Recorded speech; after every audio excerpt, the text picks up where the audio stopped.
देवदत्त, आनंद देवदत्त, आपल्याला सवय आहे सर्वांना. आनंद देवदत्त, आनंद देवदत्त, आनंद देवदत्त. बस. मंचावर उपस्थित खरोखर आनंद सागरी आहे माझा गुरु, त्यांचे चरण धरू वेळोवेळा. आणि अखिल भारतीय देवदत्त परिवार चतुर्मास समाप्ती, एवढा सुंदर योग आणि एवढा मोठा हॉल खचाखच भरला, अपेक्षा सुद्धा नव्हती आम्हाला. आता काय होणार आपल्या ग्रुपचं. आणि एवढं खरोखर दत्त महाराजांच्या नावामध्ये किती ताकद आहे.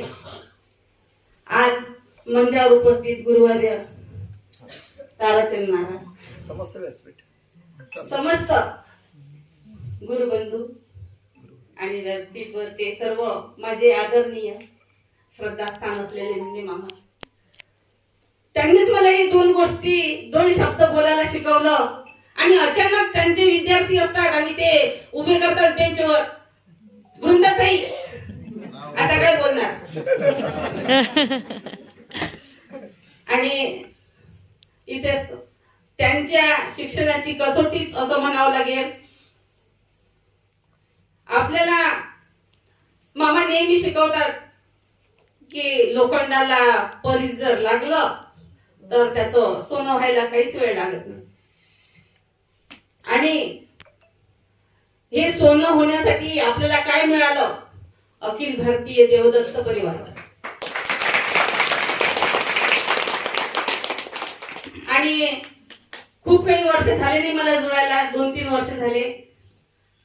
कारण माध्यम होतं अँड्रॉइड मोबाईल.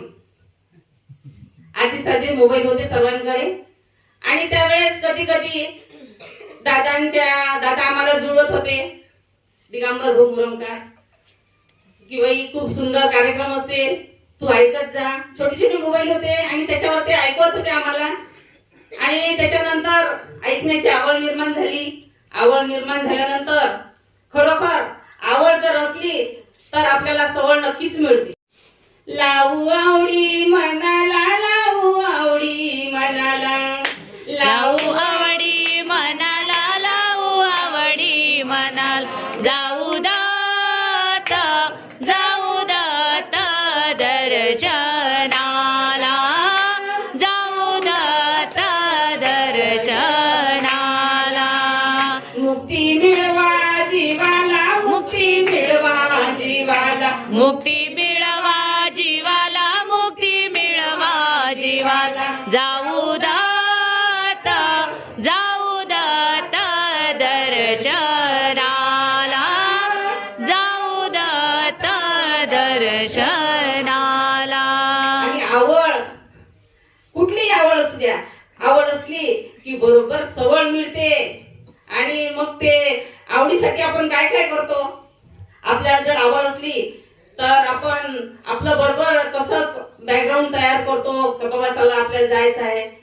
पुढे जायचं असलं की त्याची तयारी आपण आधीच करत असतो. आणि इथं यायची तयारी म्हणजे अखिल भारतीय देवदत्त परिवार. आणि या देवदत्त परिवाराने ही तयारी आपल्या जवळून करून घेतली की निरंजन माऊला जायचं आहे. आणि त्या ठिकाणी आपल्याला सांगता करायची आहे. आणि कशाची सांगता करायची आहे तर चातुर्मास समाप्ती. चातुर्मास खूप चालत होते माझ्या वडिलांचे इथं गावात, पोथीचे सर्व समाप्त म्हणजे चातुर्मास चालत होते. परंतु खरोखर चातुर्मास या वर्षी मी अनुभवला. आणि काही का होणार दत्तप्रभूंनी माझ्याजवळून करून घेतला. आणि त्या चतुर्मासाचे अनुभव असे आले की आम्ही त्याचं गुणगान सुद्धा करू शकत नाही की चतुर्मास कशाला म्हणतात. आणि अनुसरा मातीने हा चतुर्मास केला. आणि या चतुर्मासामध्ये त्यांनी 4 महिने नामस्मरण करून डायरेक्ट दत्तप्रभूलाच आपल्या जीवाच्या उद्धारण्यासाठी यामध्ये किती बळ आहे. आणि यावर्षी मामांनी आपल्या जवळून हा चतुर्मास करून घेतला. मागच्या वर्षी सुद्धा चतुर्मास होता, सांगता सुद्धा होती, परंतु प्रॅक्टिकल मध्ये यावर्षी आपण चातुर्मास केला आणि त्या चातुर्मासाचे अनुभव आपल्या सर्वांनाच आले. कसे आले तर हा आपला भरलेला फलच सांगून राहिला की बाबा आपल्याला कसे अनुभव आले. सकाळी पहाटे उठून नामस्मरण करणे. कसं नामस्मरण केलं? मामाने सांगितलं आपल्याला कलश स्थापना करा, साक्षी विड्याची स्थापना करा. आनंद प्रभू आले आणि आनंद प्रभू काय आणलं? जीव उतरण्यासाठी आले. आणि तो शैवाचा साक्षी विडा, कोणता जीव आणि कोणता आनंद याचीच ओळख नव्हती. आणि आता काय केलं चातुर्मासामध्ये? डायरेक्ट आपण आनंद प्रभू आणि शैवाचा हा जीवच तिथं स्थापन करून ठेवला. आणि सकाळी उठणे असा एक नियम लावून दिला की बाबा सकाळी उठा, पहाटे 3:30 ला उठलंच पाहिजे, नामस्मरण केलंच पाहिजे, आरती केलीच पाहिजे, परशास्त्र वाचन केलंच पाहिजे, पंचपदी केलीच पाहिजे. मी करता करता मला कळलंच नाही का बाबा हा चातुर्मास मी स्थापन केलेला चातुर्मास सुरुवात केलेली माझ्यामध्ये कसा घडत गेला हे मला कळलंच नाही. आमच्यामध्ये आम्ही दोघं सुद्धा उठून सकाळी नामस्मरण करायला लागलो, परशास्त्र वाचन म्हणजे ग्रंथ काढून वाचायला लागलो. 2 तास तर आपली सकाळी ग्रुपवर जातातच, संध्याकाळी ग्रुपवर जातातच. आणि त्या ज्ञानाच्या माध्यमातून खरोखर ग्रंथ कशाला म्हणतात, ग्रंथातल्या ओव्या कशा असतात, ग्रंथाचं वाचन कसं करायचं हे सुद्धा आपल्याला या ग्रुपच्या माध्यमातून कळलं. मूळ तर होतच. आनंद संप्रदायाचं मूळ म्हणजे आमचं मुरमकार परिवार असं म्हटलं चालते.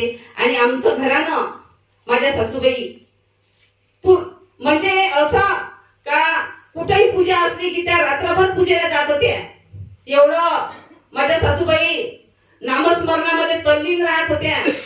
आणि कसं नामस्मरण करायचं आणि कुठे जायचं हे सुद्धा मला त्या सांगत होत्या. आणि त्यानंतर मोठा माऊरला गेलं पाहिजे.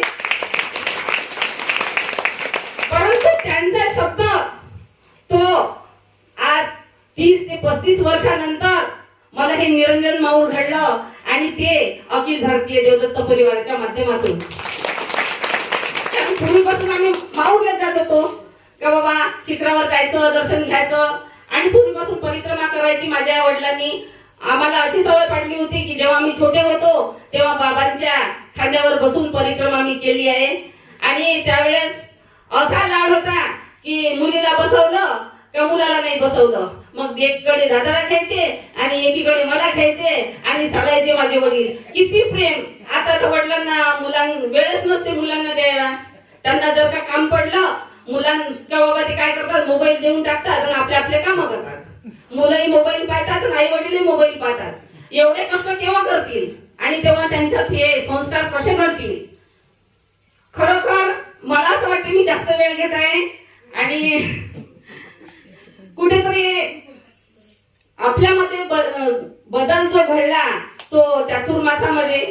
आणि संप्रदाय वाढीसाठीच हा मामांनी टॉपिक ठेवला आहे की बाबा आपला संप्रदाय कसा वाढेल. आणि आपल्या मंचावरचे जे मान्यवर आहेत त्यांनी खरोखर अतिशय सुंदर भाषेमध्ये गुरुवरेच म्हणावं त्यांना आपले. आणि ज्ञान देणारेच गुरु असतात. आणि आपल्याला जे ज्ञान दिलं त्यांनी की बाबा मार्ग कुठे वाढवा आणि हा मार्ग कुठे वाढला पाहिजे, तर हा मार्ग आपल्या मध्ये वाढला पाहिजे. हम बदले जग बदलेगा, हम सुधरे जग सुधरेगा. आपणच खरोखर नामस्मरण केलं नाही, आरती केली नाही, पंचपदी केली नाही तर दुसरे आपल्याला बघून कसं काय अनुकरण करतील. आणि दुसऱ्याला वाटा ब्रह्मज्ञान. खरोखर म्हणजे कसं आहे की आपल्या अनुकरणातूनच सगळे शिकत असतात. आणि खरोखर लहान मुलांना संस्कार खूप महत्वाचे आहेत. मला कळलंच नाही पंचपदी करायची आता मग काय करणार. शेजारच्या 2 मुली बोलवायच्या की चला मला दम लागते बाबा वाचा तुम्ही कशा पण आणि आपली पंचपदी पूर्ण करू. असं करता करता माझा नातू 2-3 शेजारच्या मुली असं करता करता 12 ते 14 मुली तयार झाल्या. आणि मला सुद्धा वळण लागलं. एवढे वर्ष शेजारी दत्त मंदिर होतं आणि प्रपंचाचा व्याप असते आणि मुलं लहान नसतात, त्याच्यामुळे महिलांना वेळच मिळत नाही.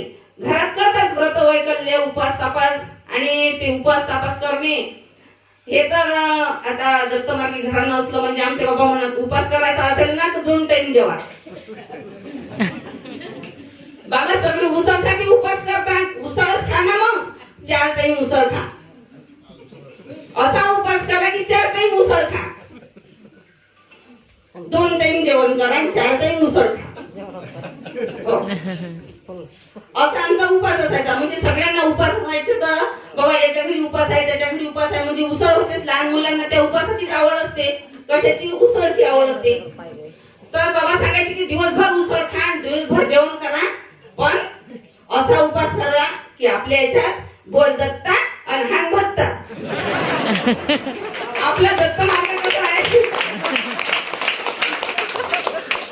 आणि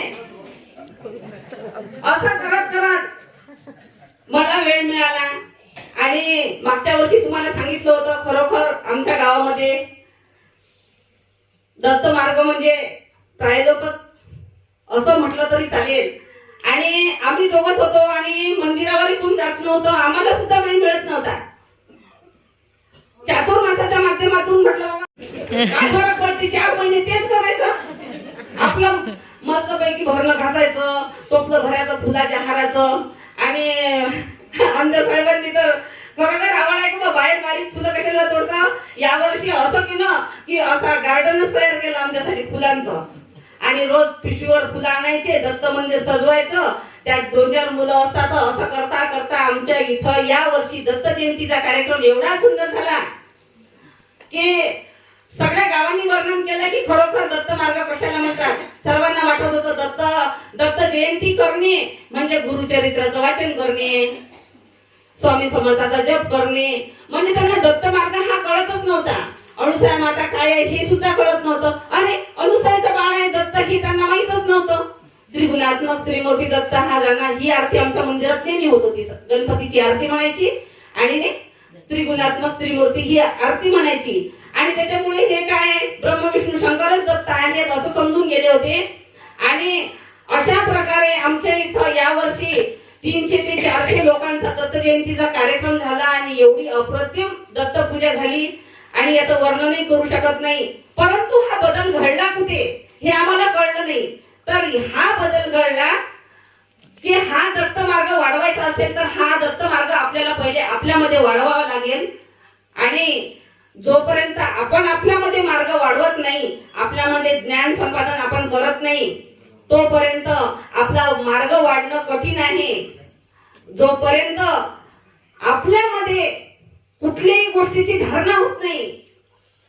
धारणा खूप महत्वाची आहे. धारणा केल्याशिवाय ध्यान लागत नाही. खरोखर नामस्मरणाच्या बळावर आपण काहीही सिद्ध करू शकतो.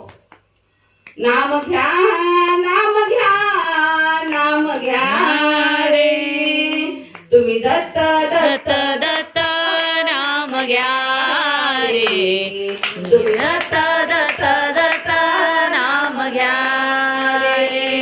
नाम घ्या नाम घ्या नाम घ्या रे, तुम्ही दत्त दत्त दत्त नाम घ्या रे, तुम्ही दत्त दत्त दत्त नाम घ्या रे. स्मरण केल्याने काय होते खरोखर हा बदल आमच्यामध्ये घडला. आणि हा बदल फक्त अखिल भारतीय देवदत्त परिवाराच्या माध्यमातून खरोखर अखिल भारतीय देवदत्त परिवार नसता तर आज मी 5 लोकांना सुद्धा मंदिरावर उभं करू शकलो नसतो. आणि यावर्षी तिथं थोडस सभा मंडपासाठी यावर्षी उरलेल्या वर्गणीतून लोखंड सुद्धा येऊन पडलं. आणि त्याच्यासाठी कोणी केलं तर जी लहान मुलं आहेत ना तर त्या लहान मुलांनी असं म्हटलं की आम्हाला इथं आता खरोखर उभं राहायला जागा पाहिजे, काहीतरी जे दत्तप्रभूचं गुणगान आम्ही करू शकू. आणि लहान मुलांना आम्ही नुसतं आरती करणे पंचपती करणे हेच नाही शिकवलं तर त्या माध्यमातून त्यांना पावली खेळणे आणि ते आमचे साहेब दत्तप्रभू याच्यावर त्यांना पावली खेळणे शिकवतात. आणि अशा प्रकारे मुलं त्या पंचपतीसाठी येत नाही तर फक्त दत्तप्रभू दत्तप्रभू दत्तप्रभू साठीच येतात. खरोखर मी त्यांचे सुद्धा धन्यवाद मानते आणि एवढं बोलून मी माझे 2 शब्द संपवते. सद्गुरू महाराज की जय. माये की जय. आनंद चितम श्री गुरुदेव दत्त.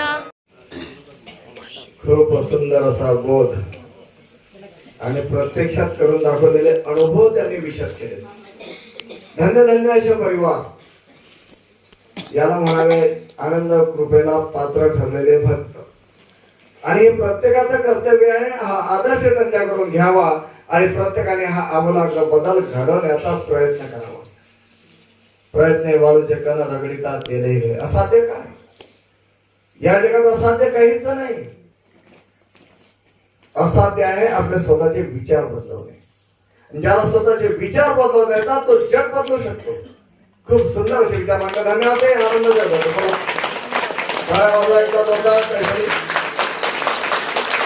धन्यवाद. आणि यानंतर कोलगडे बापू थोडक्यात आपलं मत मांडतील अशी त्यांना विनंती करतो. आनंद देव. आनंद देव.